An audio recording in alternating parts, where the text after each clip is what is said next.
No niin, tehdään pientä keväthuoltoa. Peräöljyt on vaihdettu jo.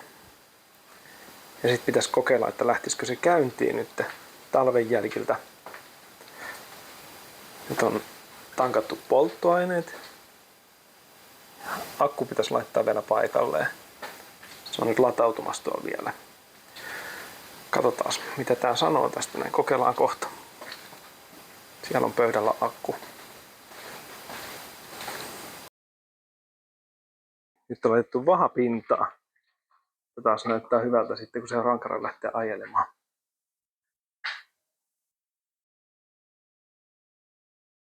Nyt on vahaus valmis.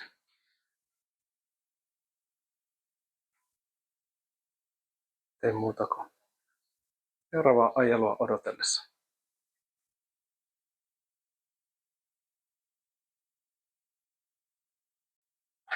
No niin, sitten aletaan paketoimaan venettä, kun olisi tarkoitus lähteä ajelemaan. Katsotaan, sen saisi tähän nyt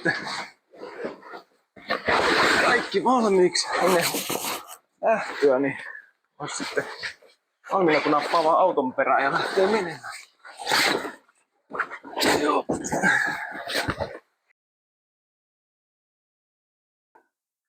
Niputetaan venettä tässä näin lähtökuntoon ja tulee häiriö. Joo, kohta yksi kaveri tulossa käymään ja sitten me lähdetään ajelemaan. Mutta siitä sitten seuraavassa klipissä lisää. Ollaan sitten. Mutta mä uskon, että oli tästä tehdä nyt kahta kanavaa yhtä aikaa. Haluatko esitellä, kuka se on? Joo, Seppo morjesta Klassikko Matskuu kanavalta. Tässä kohta vuoden verran tehnyt materiaali Uno turhapuroihin ja muihin kotimaisiin klassikoihin liittyen. Kiva on ollut. Ja pääsee tekemään tällaisia juttuja, mikä on siis aivan mahtavaa. Semmonen kiinnostaisi, että mistä niinku tavallaan sulla, mitä nämä Unot ja Spede-elokuvat, niin onko avainhetki, että sä muistat lapsuudesta, että olisit käynyt leffateatterissa tai sitten joku tällainen, että telkkarista tuli Vappusihan tuli Unoja monesti? No joo, no varsinainen muisto sinänsä, niin kyllä niitä tietysti tuli 80-luvulla silloin loppupuolella varsinkin katsottua telkkarista, kun niitä tuli, että mä oon sitä ikäpolvea, että mä en ole käynyt leffassa katsomassa yhtään niitä. Ja vuonna 1986 ne kuvasi silloin Uno muuttaa maalle elokuvan. Niin siellä kuvauksissa pääsin käymään sen lapsena. Ja jossain on semmoinen valokuvakin, missä on Spede, Helge Herala ja Jyrki Kovalev. Ja Spede pyysi mua kuvaan, mutta mä en uskaltanut mennä, mä olin silloin vajaa 3-vuotias. Pikkusen on harmittanut näin jälkeenpäin, mutta minkäs teet? Joo, niin se nyt on yksi semmonen tavallaan valokuvan kautta ja kertomusten kautta muisto.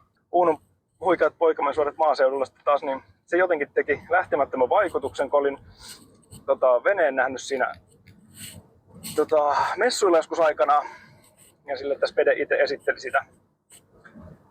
Ja monta kertaa katoin sen silloin, kun se telkkarista tuli ja siihen aikaan vielä nauhoitin sen VHS-kasetille ja saasin monta kertaa sen päivän aikana edestakaisin sitä.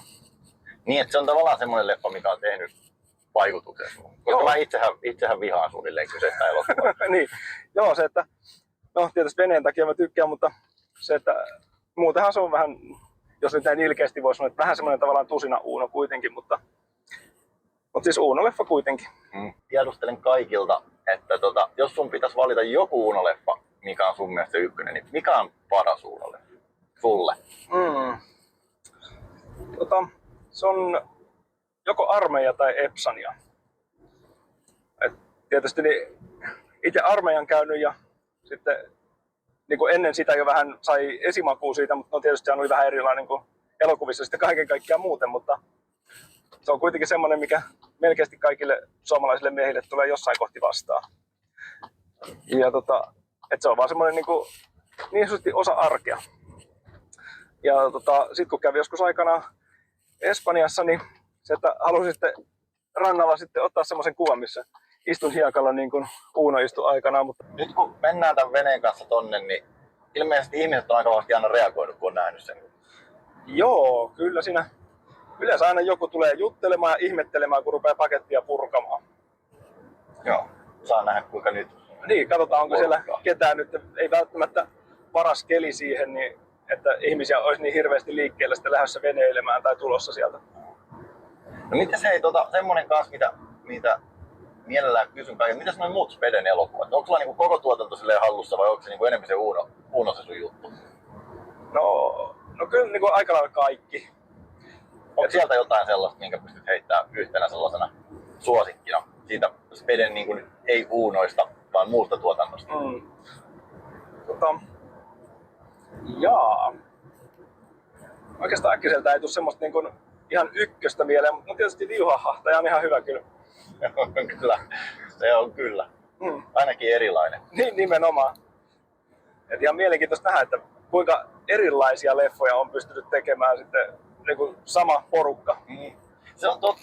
Joo, kyllä se Pikkupojat elokuvakin on hyvä. Kyllä se kantaa, vaikka se olikin alun perin vaan lyhyitä sketsejä. Joo. Mutta kyllä kaiken kaikkiaan niin se ihan hyvin niin kuin on leffaksikin taipunut. On, ja siitä on aika paljon kyllä jäänyt mieleen Hokemi. Itselle niin tosi rakas elokuva 80-luvulta, ja se on semmonen, että Loiri vapautuu täysin kahleista ja vetää niin lukuisia eri rooleja.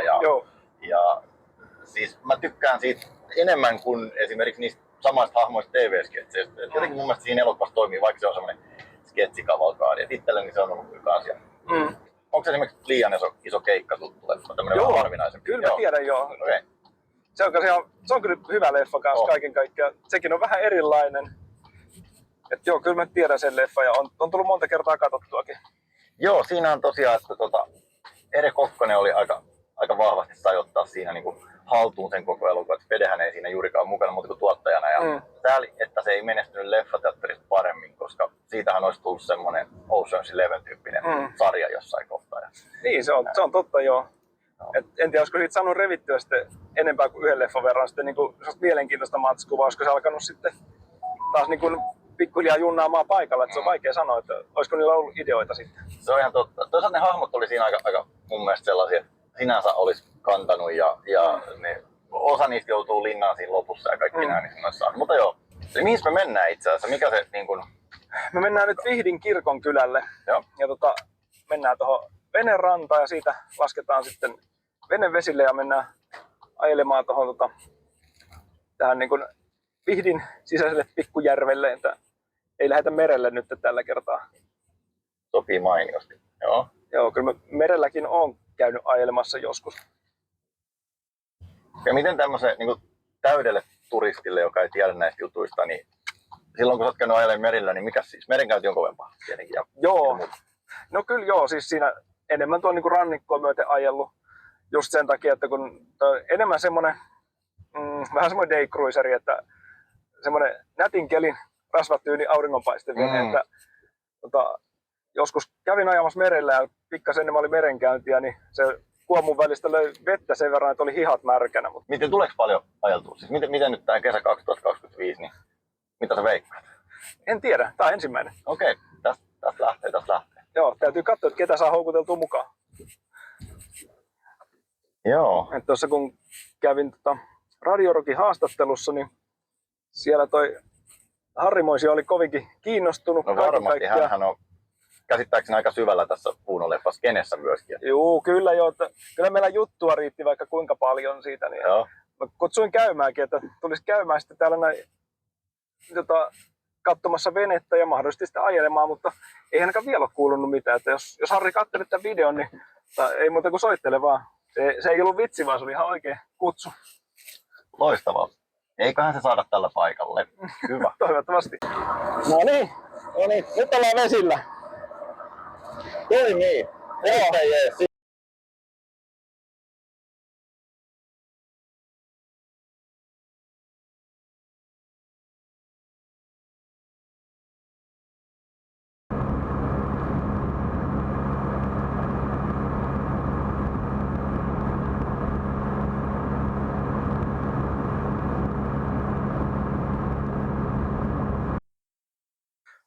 Nyt olisi sitten veneajelut ajeltu.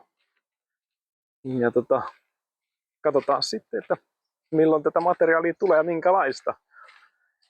Et se oli